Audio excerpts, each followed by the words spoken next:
Alors, lors de son adresse à la nation le 6 août dernier, qui marquait le 60 ans de l'indépendance de votre pays, le président Alassane Ouattara, contre toute attente, a dit comme ça, je suis candidat. Depuis là, comment vous avez, en tant que leader politique, comment vous avez accueilli cette annonce-là? D'abord, je voulais revenir sur les valeurs dont on parlait.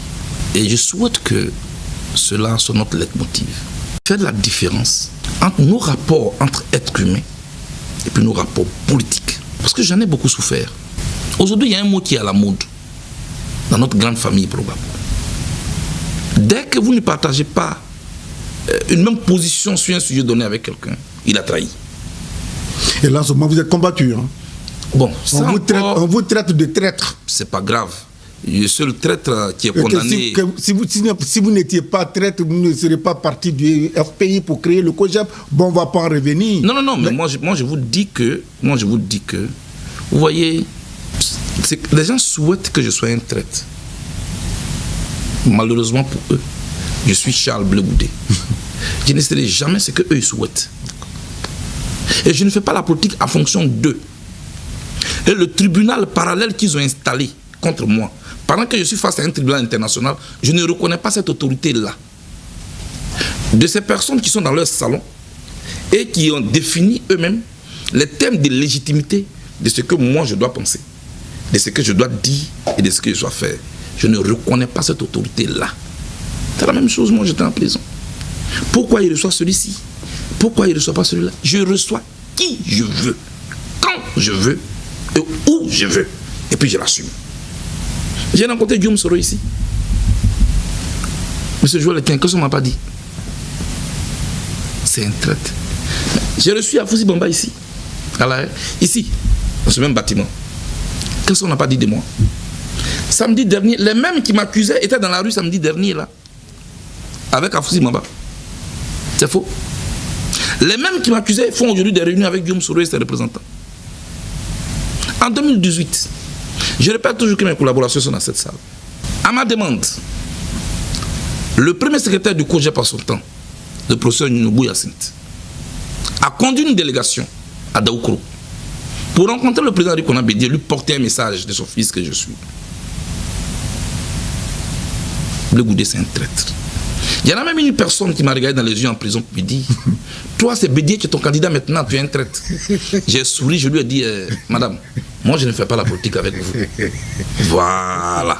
Et puis, aujourd'hui, les mêmes personnes qui me combattaient hier parce que j'avais dépêché une délégation sur le président Rikona Bédié sont trop loin, m'ont même dépassé dans la relation avec Bédié. Vous savez, il n'est jamais payant en politique d'avoir raison trop tôt. Peut-être que c'est ma faute. Le troisième mandat de M. Ouattara. Donc moi, je suis attaché à des valeurs. Je vais à mon rythme. On peut ne pas me comprendre aujourd'hui.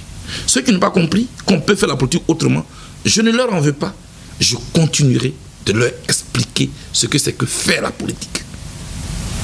J'ai fait la politique sur le tard et je suis allé à l'école de la politique. Je suis titulaire d'un DSS en communication politique, s'il vous plaît. Et vous avez été formé pendant 5 ans? Et j'ai été formé pendant 5 ans à l'université de La Haye par le professeur Laurent Gbagbo. Un amphithéâtre où j'étais seul et on avait tout le temps. Bonne note. Bonne note. Tous les jours. Et puis j'ai été à l'école de la vie. Et cette école de la vie qui m'a délivré des diplômes de maturité. Je ne parle pas des diplômes qu'on a à l'amphithéâtre de Léon Robert. Non, c'est l'école de la vie. Pour revenir au mandat du président Alassane Ouattara, je dis toujours le président Alassane Ouattara. Moi, je respecte les institutions. Je peux vous combattre, mais moi, je respecte les institutions. Moi, je n'ai pas été surpris. Parce que j'ai vu tout venir. D'abord, la phase de légitimation de cette candidature. Juste après le décès de l'ex-premier ministre Mandougon, au lieu de le pleurer, certains ministres et certaines autorités proches du président Alassane Ouattara étaient dans la rue. Ils étaient dans la rue. Pour préparer pour demander que le président Ouattara brigue un troisième mandat.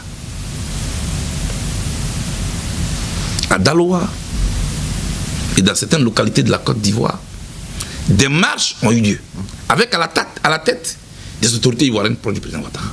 Le palais de la culture était fermé aux acteurs de la culture. Il a été ouvert. À qui? Au ministre de l'Éducation nationale, Amakandé Camara, pour venir solliciter un troisième mandat. En plein Covid-19, les mêmes qui avaient édité des mesures de distanciation les ont violées eux-mêmes pour un troisième mandat. Donc on les a vus en train d'agir pour faire croire à l'opinion internationale que tous les Ivoiriens dans leur ensemble demandaient un troisième mandat au président Alassane Ouattara. La suite n'a été qu'une logique.